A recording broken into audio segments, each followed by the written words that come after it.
But here's, as you were kind of walking through and trying to sort of predict, hey, what's going on? I'm in the same boat. I'm like, it's really confusing to me.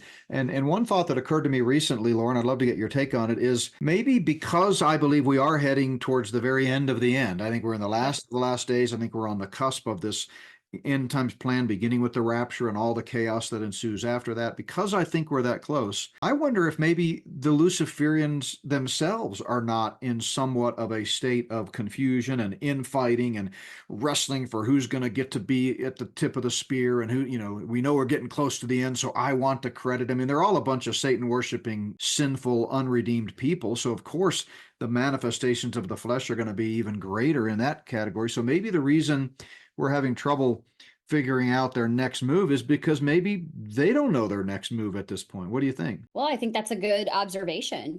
I think at the end of the day, they all report to Satan, right? So, and he knows his time is short. He's obviously been very clear since May 14th, 1948, that time is running short. But obviously, there's so many things in play right now that I think that's plausible. That's very plausible. But I've wondered that too, because it's not just these things that are going on in our Western world that we're all consumed with. Look at all the stuff going on in Israel. Look at all the rabbis that are claiming that they're talking to the Messiah right now. That's crazy. I've seen some of those videos. I mean, they're convinced. They've got even the stuff with like the Temple Mount and the red heifers and all of those things. I mean, those are big pieces of Bible prophecy that we know have to be there during the tribulation. And we're going, well, we sure are seeing a big old shadow being forecasted on, or, a foreshadow over the church age. We're seeing that like crazy. So I think that's plausible.